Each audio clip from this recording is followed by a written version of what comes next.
My brother-in-law has always been a bit of a ruckus. Just a very jolly guy, used to be a hard-partied when I first knew him, but not so much now. I mean, he still likes to drink and he smokes weed, but nothing compared to how he used to be. He stays in the basement apartment, which is a full apartment, separate from ours, with a kitchen and bathroom etc. In our house ever since he lost his apartment. He has never really been able to keep a good job, no college education, and also ADHD. And we live in NYC, so affording rent is impossibly hard lately. This was supposed to be a temporary thing for him, out of desperation because he lost his apartment. I should say that he has gone through multiple phases of depression from just living hard much of his life. I remember seeing him when he was in his 20s and he was just a damn mess. Living in shit apartments and working shit jobs, and I remember he was super depressed, like, you know, that kind of depressed. For a bit around a decade ago because of how awful his life was. And it was awful. I won't sugarcoat it. He was getting mugged in his area constantly. His apartment was horribly small and he worked horribly long hours. His ex-wife was awful to him and cheated on him. But in the past 2 months that he has been here, he's been an absolute joy. To both me and my wife and also our kids. We all love him so much. He clearly loves the basement, it's even bigger than his old apartment, and just in general it's in a much better location. He has said, multiple times, how much he loves it at our place. He also is just a great guy to have around. He is a blast with our kids and he always cooks food for us and is just a general great, funny, charismatic guy. He got a new job, working 60 hours a week at a shit job. And now he wants to move out to his friend's place all the way in Coney Island where he would be spending half of his paycheck on rent. At first, we were like, okay, well, this was our agreement, he was eventually gonna leave. But then we kinda had a family meeting and realized, hey, we want him here. I don't even care if he pays nothing in rent, he's great to have around. Just to be clear though, we did tell him he would have to pay something a month, a number we haven't decided yet. When we told him this, he kind of thought it was a joke, but then he agreed. He was very happy about it, and we were too, and we were kind of thinking like, he's a member of our house now, you know? But then he changed his mind suddenly, and was saying how he doesn't want to be a freeloader and that he thinks we are just allowing him to stay because we feel bad for him. He really will not listen to us at all when we say that we actually want him to stay. Even our kids, teens, have tried getting him to stay and he just won't accept it. Every time we bring it up to him he sort of does this pity thing where he's like, come on, I know you think I'm a loser. I'm not gonna mooch off of you guys or something along those lines. It's been around 2 weeks, and he just kind of feels bad about it. It is absolutely a pride thing for him. He technically plans on moving out in the next few weeks. But we really want him to stay. And we know that he would love to stay. I feel like there is really no chance this is some kind of deep down he hates it here kind of situation. This is 100% a pride thing for him. Me and my girlfriend have never fought, we get along fine. We have been living together for 9 years now, and have been dating for 12 years. We have a healthy sex life, we both have decent jobs that bring in decent money. In the past we talked about marriage a lot and would often joke about what our wedding would be like, yes. I know how stupidly lame this sounds, however we always agreed we needed to settle down first. We bought a house about 1.5 years ago, and were finally able to settle down. Our work schedules normalized, we were able to remove a huge waste of time from commuting. And we were finally able to take various activities after work, e.g., dancing classes, cooking classes, etc. We were able to finally settle down. Finally we decided to take a week off and unplug on the week of 12-year anniversary. She wanted to go camping and hiking, and do the things we used to do when we were first dating. Unbeknownst to her, I secretly decided to pick the exact same area where we met to do our hiking / camping trip. 2 weeks ago as we are leaving she realizes where we are going and becomes ecstatic, and gushes about how romantic I am. More or less everything seems perfect. We do our hike, and we unpack, set up, and by sundown everything feels perfect. So I decided to pop the question. This is where everything kind of falls apart. I ask her, and she just says no. We literally went from I love yous to the single most awkward silence I have ever had in my life in the time span of about a minute. We sat there kind of not saying anything before she says she is tired and goes to bed. She basically proceeds to cry herself to sleep while I sat there doing nothing. I basically didn't sleep, and the next morning, she says she wants to go home. So we pack up and have a really awkward 3-hour hike back to our car. There were a few times where things kind of felt normal and we were joking around like we used to be for a bit. On the way back home, we are talking and chatting normally, but it just feels awkward. At one point we stopped for coffee and asked if she wanted to talk about what happened, and all I got was a curt no. This is followed by another extremely long silence for the rest of the drive home. We finally get home and I unpack everything while she goes off to bed. She is going to bed. Cue more crying. I tried really hard to talk to her, but she pretty much told me that she just needs time to be alone and think. The next day she tells me she is going to take some time and see her family, which is literally on the other side of the country. It has been about 2 weeks since I dropped her off at the airport. She sent me a few messages to tell me she is fine, and that she needs some more time to think. Her best friend has been asking me every other day about what is going on with her, since she hasn't really been responding at all. I know she is okay, though, due to her posting some pictures of her and her family on Instagram. But it just feels really weird. I am an absolute giant mess. I just don't quite understand what is going on. None of my friends have really offered me anything of value. I just feel if I didn't ask the question, everything would be absolutely fine, and I don't really understand what is going on.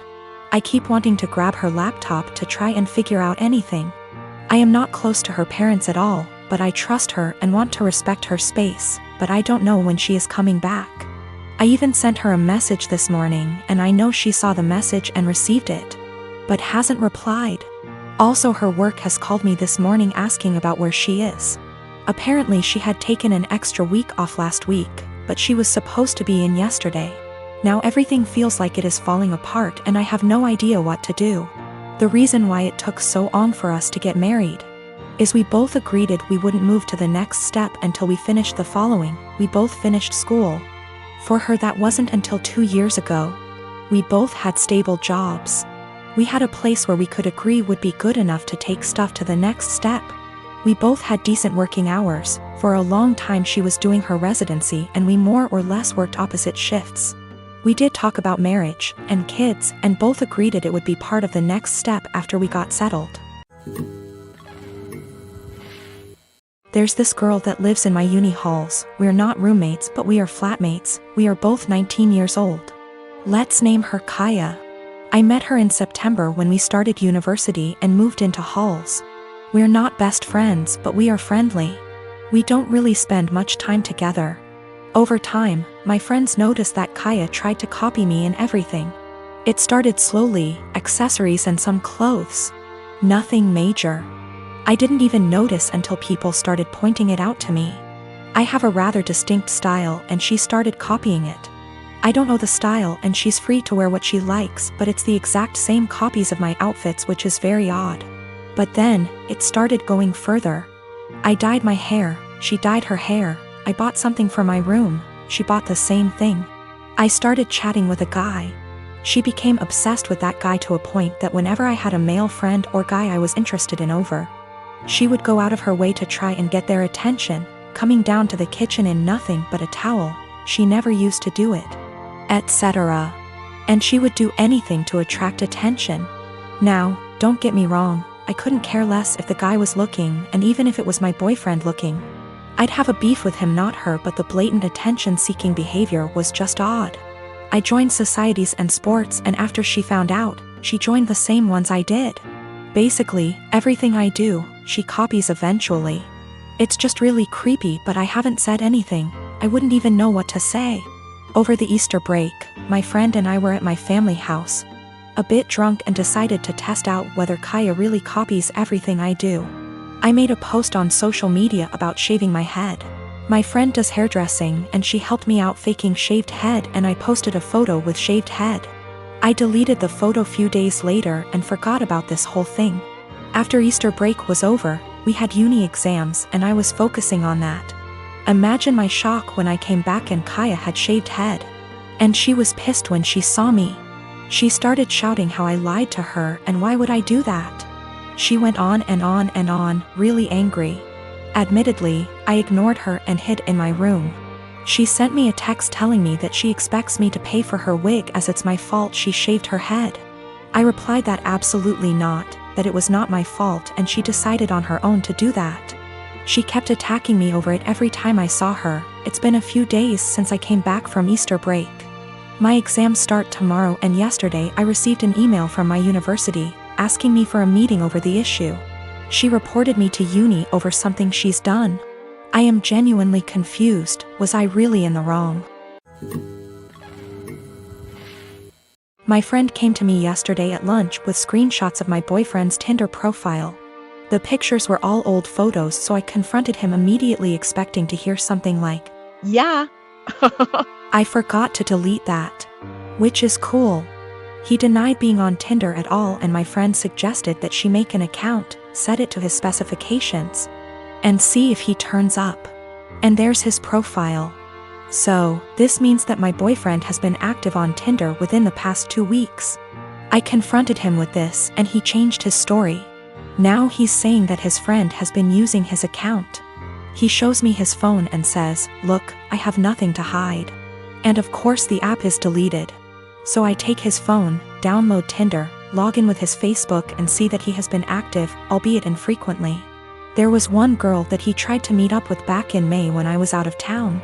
The girl gave him her phone number, and even though he deleted whatever messages they exchanged, I still saw that he had her saved in his contacts. So that's about everything that I know. He either cheated on me or planned on cheating on me while I went out of town, and I'm sure this isn't the only time it's happened. This relationship is pretty much over. He is swearing up and down that it's not true. He doesn't use Tinder and he doesn't know this girl. I'm going crazy with how much he's outright lying.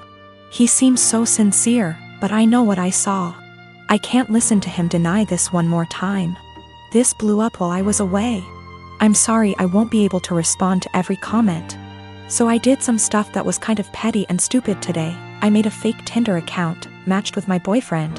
And he starts messaging me and immediately asks me to meet him for a drink. We agree to meet by a fountain in the center of my town, and I pack up all of his stuff in a tote bag, put on a great outfit and went to the fountain. I stood kind of out of the way of the fountain in the shadows where I could watch the street that I knew he'd be arriving from. I was devastated, but I figured this way I could catch him without a doubt and end things quickly. All the time, he's messaging this girl on Tinder. But he didn't show up. 2 of his roommates did. We didn't speak, I don't know them well, but they watched me for a while. Figured out what was going on after a few more Tinder messages, and left quickly. So I wait a few minutes and I call my boyfriend and ask him where he's at. He says he's just gotten off of work and he's going to meet his roommate for a drink. I confront him with the fake Tinder profile and he's dumbstruck and furious with his roommate, who he swears up and down is behind all of this. I'm at home now, just emotionally exhausted and confused. Whatever is going on with his roommates is super sketchy and creepy. Up until this point my boyfriend and I had a great relationship. Really, no red flags anywhere. If I had already been suspicious that he was cheating, this would be a much easier break for me. The most recent message on his Tinder account, when I checked it yesterday, was sent to a girl he had matched with before we met. It said, "Would you want to meet up with my friend?" My boyfriend is the kind of person whose iPhone passcode is 0000. I wouldn't be surprised if his roommates did know all of his passwords. So, his Tinder account is still matched with my fake profile. To me, that indicates that he probably isn't the person operating the Tinder profile. If it were him, wouldn't he have blocked the fake profile immediately? A lot of people have said that he probably sent his roommates to check things out for him. I can't write that off entirely, but my gut says that it isn't true. I just don't think it's very likely. When it comes to his roommates, I'm very concerned that they have been using his profile to trick women into meeting with them. The fact that his profile hasn't been deleted makes me worry that my boyfriend is in on this. So that's about where I'm at right now. I'm worried that all of them are working together to, at best, scam women, at worst, assault them, and my boyfriend is at least passively involved. Either way, I feel some responsibility to do a little more digging.